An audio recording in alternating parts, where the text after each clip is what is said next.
électrique, fruit du génie scientifique.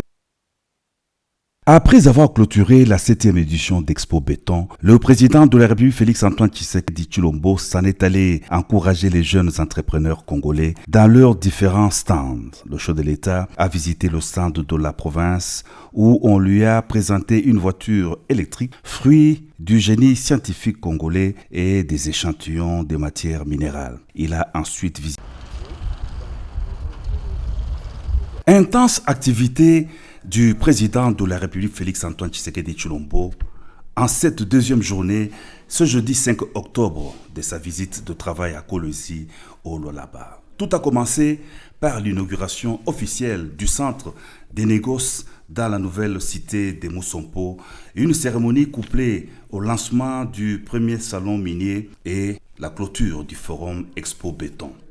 Le président de la République arrive sur les lieux de la cérémonie. Il est accueilli par Madame le gouverneur intérimaire Fifi Masuka Saini avant d'être installé à la tribune où, dans son mot de bienvenue, Madame le gouverneur intérimaire a d'entrée de jeu remercié le président de la République de son combat pour l'intégrité de la nation et la restauration de la paix favorable au climat des affaires.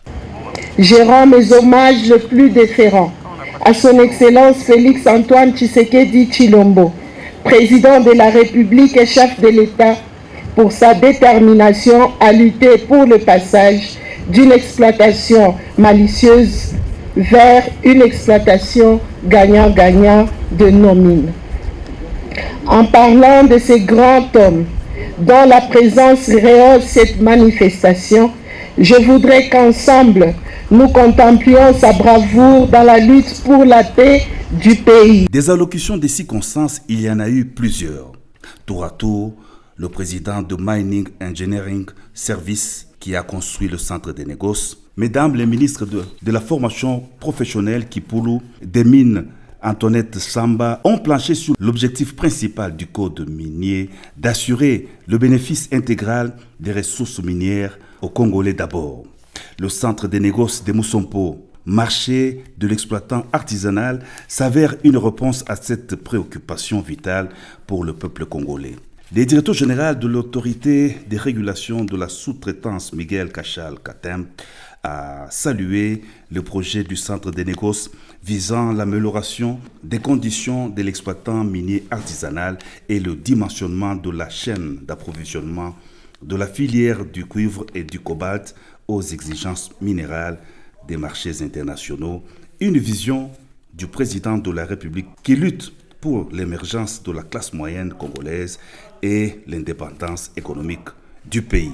Les allocutions des circonstances terminées, le chef de l'État a clôturé le 7e forum d'Expo Béton. Mesdames et messieurs, distingués invités, je déclare close la 7e édition de l'Expo Béton et par la même occasion, je déclare ouvert le premier salon minier du Lualaba.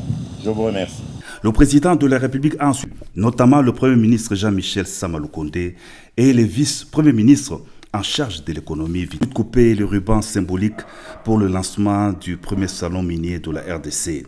Toujours au centre de Mousompo, le chef de l'État a visité le laboratoire du centre d'expertise, d'évaluation et de certification sous les explications de Madame le ministre des Mines et du directeur général du CEEC qui détermine la teneur de la substance minérale et les taux d'humidité.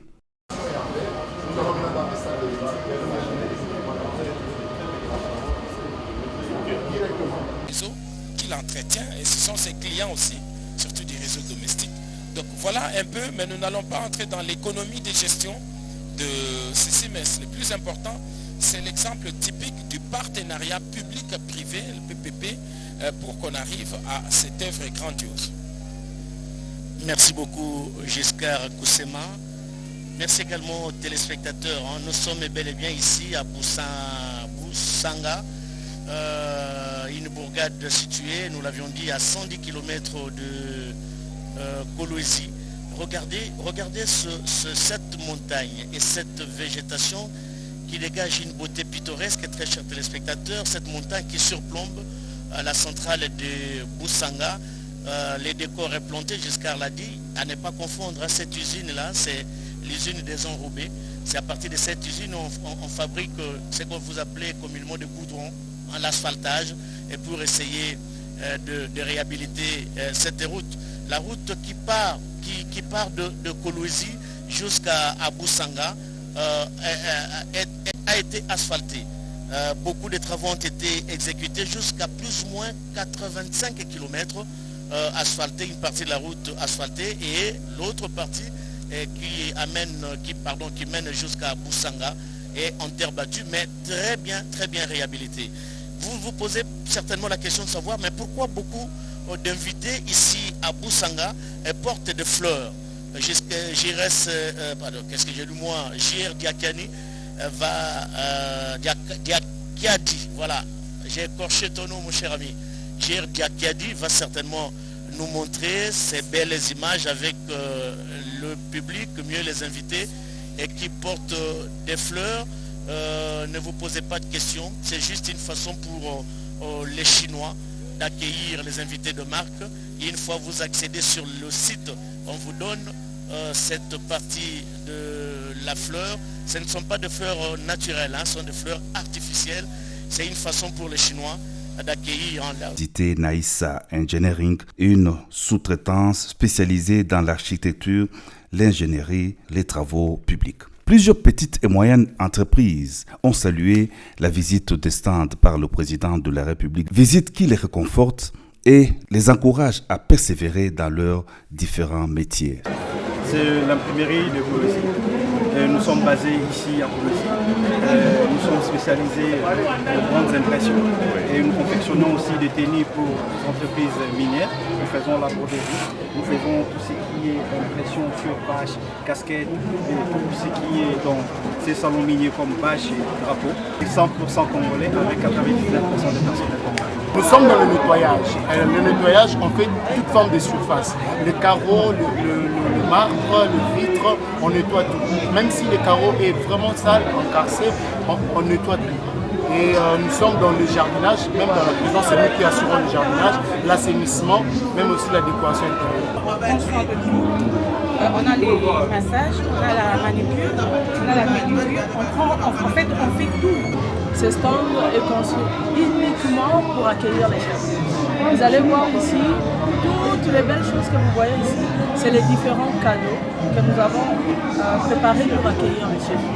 Nous avons des agendas, des calendriers, des magazines, tout ce que vous voyez, c'est uniquement pour accompagner cet accueil chaleureux que l'on commence à réserver aux chefs. L'émergence de la classe moyenne congolaise figure parmi les préoccupations majeures du président de la République Félix-Antoine Tshisekedi Tshilombo qui a visité plusieurs stands d'Expo Béton qui se veut un événement incontournable dans l'industrie de la construction.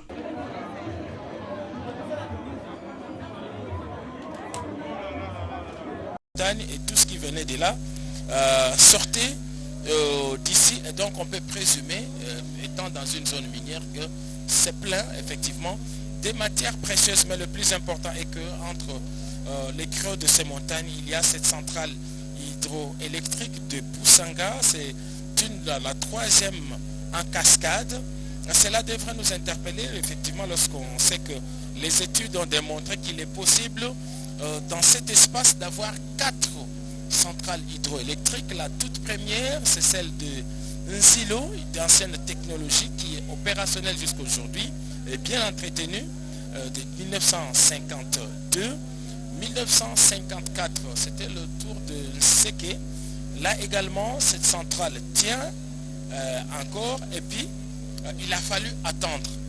Vous voyez, vous pouvez compter le nombre d'années. Il a fallu attendre plus d'un demi-siècle pour avoir la troisième centrale qui a été mise en service en 2021 et qui produit déjà, nous insistons ici, nous venons donc pour une entreprise, les essais opérationnels de mise en service ont commencé en 2021, sont satisfaisants et donnent déjà des résultats. Voilà pourquoi lorsque vous promenez la nuit dans la ville de Kolwezi, vous voyez qu'il y a 2 avenues bien éclairées, il n'y a pas un problème d'électricité, parce que le réseau domestique a été renforcé par cette production qui vient d'ici. Alors la gestion est typique au PPP, au partenariat public-privé, donc la Sino-Congolaise des Mines, la SICOMINE qui gère celle-ci. J'ai posé bien la question. Voilà pourquoi on ne voit pas en avant-plan beaucoup la SNEL. Hein. La SNEL n'intervient pas beaucoup ici. La SNEL en tant que propriétaire du réseau et pour le transport du réseau. D'ailleurs, selon mes propres informations certifiées, il y a un protocole d'accord signé entre les clients, les grands clients qui sont les consommateurs, donc les miniers. Le deuxième contractant, c'est Businga en tant que propriétaire de la centrale qui produit l'énergie. Et puis la troisième partie, c'est la SNEL en tant que propriétaire du réseau. La SNEL se retrouve dans cette péréquation à partir, il prélève ce qui lui revient à partir du transport, sur le transport et son réseau qu'il entretient. Et ce sont ses clients aussi, surtout du réseau domestique. Donc voilà un peu, mais nous n'allons pas entrer dans l'économie de gestion de ceci, mais le plus important, c'est l'exemple typique du partenariat public-privé, le PPP, pour qu'on arrive à cette œuvre grandiose. Merci beaucoup Giscard Koussema. Merci également aux téléspectateurs. Nous sommes bel et bien ici à Boussanga, une bourgade située, nous l'avions dit, à 110 km de Kolwezi.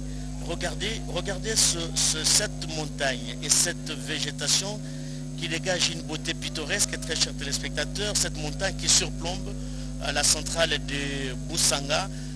Les décors est planté, Giscard l'a dit, à ne pas confondre. Cette usine-là, c'est l'usine des enrobés. C'est à partir de cette usine on fabrique ce que vous appelez communément de goudron, en asphaltage, et pour essayer de réhabiliter cette route. La route qui part de Kolwezi jusqu'à Boussanga a été asphaltée. Beaucoup de travaux ont été exécutés jusqu'à plus ou moins 85 km asphaltés, une partie de la route asphaltée et l'autre partie qui mène jusqu'à Boussanga est en terre battue, mais très bien réhabilitée. Vous vous posez certainement la question de savoir, mais pourquoi beaucoup d'invités ici à Boussanga portent des fleurs? J.R. Diakani Diakiadi, voilà, j'ai écorché ton nom mon cher ami. J.R. Diakiadi va certainement nous montrer ces belles images avec le public, mieux les invités, et qui portent des fleurs. Ne vous posez pas de questions, c'est juste une façon pour les Chinois d'accueillir les invités de marque. Et une fois vous accédez sur le site, on vous donne cette partie de la fleur. Ce ne sont pas des fleurs naturelles, ce sont des fleurs artificielles. C'est une façon pour les Chinois d'accueillir les invités ici, sur ce site. Et la Chine est toujours réputée comme les pays hospitaliers et qui accueillent bien les visiteurs. Voilà, ces fleurs sont tenues par ces hôtesses. Et une fois vous accédez au niveau de la site, on vous donne cette fleur. Je disais tout à l'heure que la route est asphaltée et vous pouvez rouler à 120 à l'heure, mais la partie non réhabilitée, tous les travaux ont été exécutés, plus ou moins 15-20 km. Tous les travaux ont été exécutés comme ça se fait partout ailleurs. Et d'ailleurs, il faut souligner ici, Giscard Koussema, que cette route n'est pas une route nationale, c'est une route provinciale prioritaire. Une route provinciale prioritaire qui revient automatiquement à la province, même si l'État ou le gouvernement central peut apporter un appui considérable pour la réhabilitation de cette route. Il y a au moins 15 ou 20 km non réhabilités, mais tous les travaux ont été exécutés, le rechargement, le reprofilage, le compactage. Il ne reste plus qu'une couche enrobée pour que la partie qui reste de 15 à 20 km puisse être entièrement réhabilitée. Vous pouvez quitter Kolwezi jusqu'à Boussanga sans toutefois qu'il y ait des problèmes parce que la route est entièrement réhabilitée. Joseph Oscar Mbalkaï. Blaise Bokokia, nous sommes ici donc sur les sites de la centrale hydroélectrique de Boussanga, cette centrale qui devient pratiquement le premier barrage hydroélectrique sur les 5 barrages le plus importants de l'espace Grand Katanga qui alimente premièrement l'industrie minière, Giscard Koussema l'a souligné tantôt, et ensuite les cités environnantes, en l'occurrence les centres urbains, périurbains et ruraux, non sans raison, parce que les mots, les vocables délestage va désormais appartenir au passé. Vous savez, l'espace Grand Katanga, dans son ancienne configuration, avait comme barrage Mwadingusha, ou à comme barrage Mwadingusha, qui a été construit en 1930 avec une capacité de production de 71 MW et n'en délivre que 24, donc il n'y a que 24 MW qui sont opérationnels. Il y a la centrale hydroélectrique d'Enzilo. Il fait extrêmement chaud ici, vous savez, la température tout naturellement avoisine les 30-32 degrés. Il fait très très chaud et pourtant nous sommes en hauteur, à une élévation jusqu'à Koussema. Il y a les barrages d'Enzilo érigés en 1952 avec une capacité de production de 100 MW réduite toutefois à 75, tandis que le barrage de Koni, lui, a été érigé en 1955 avec une capacité, vous en doutez, une capacité de production de 42 MW et n'en produit aujourd'hui que 14.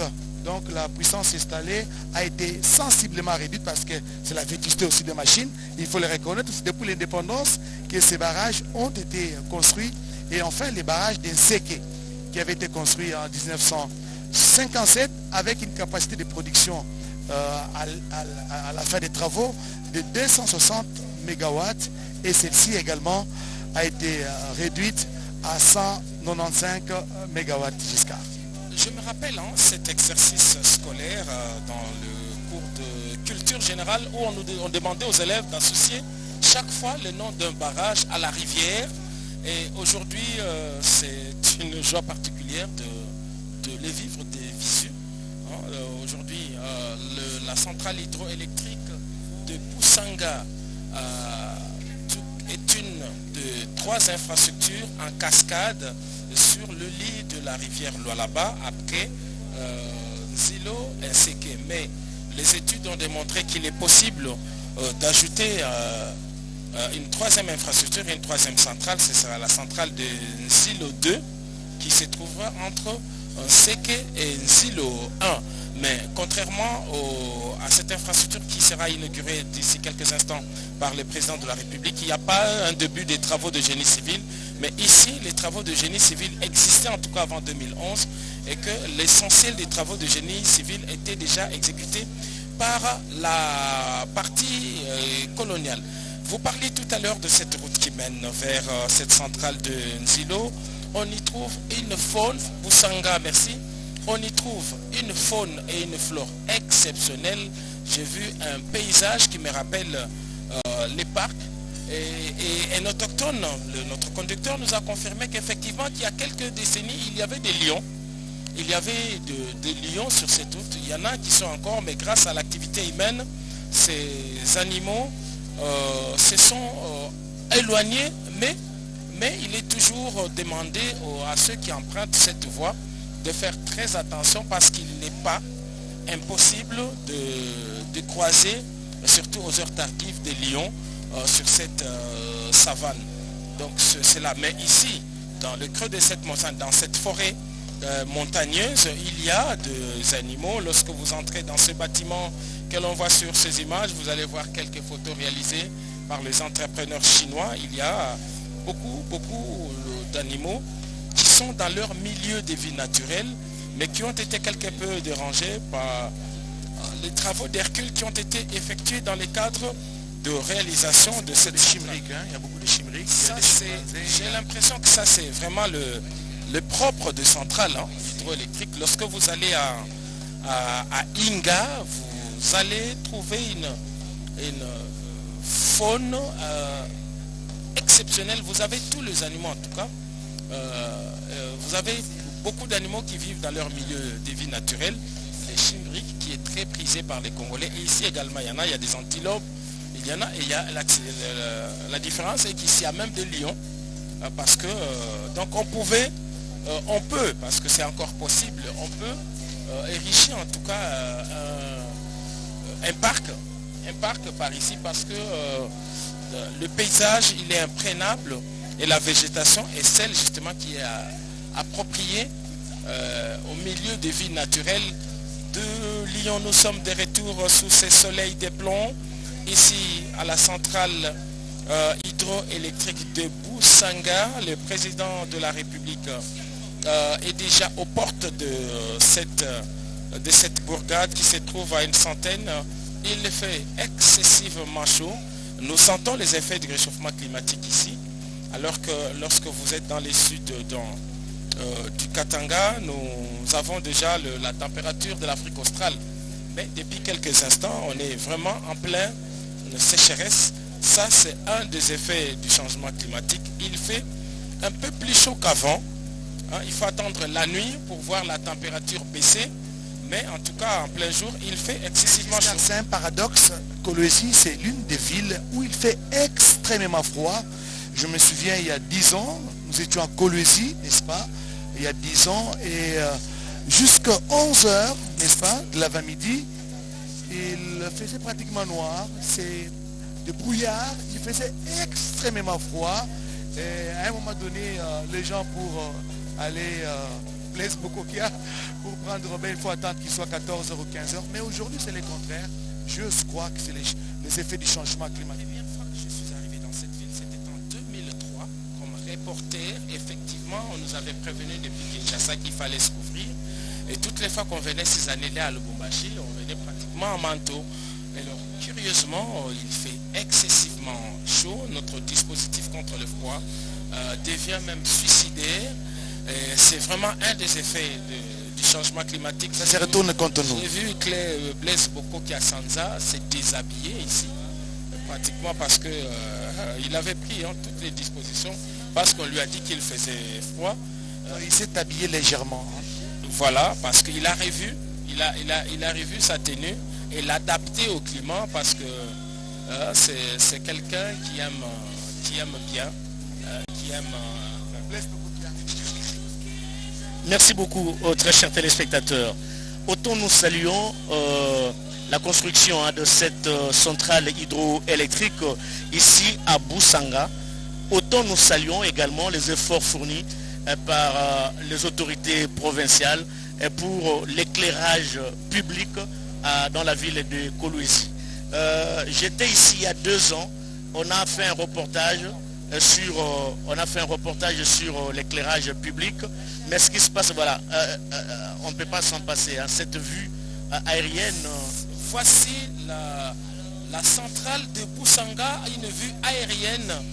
Il s'agit d'une image réelle. Regardez bien les acteurs qui sont sur le champ.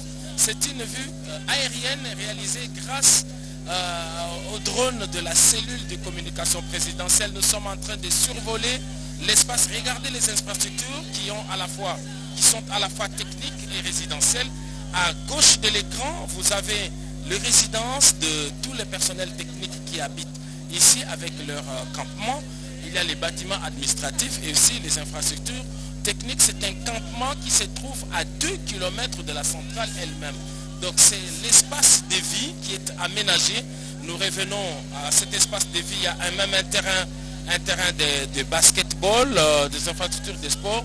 Bref, une cité où tout a été prévu et aménagé. J'insiste que les études les prouvaient déjà depuis l'époque coloniale.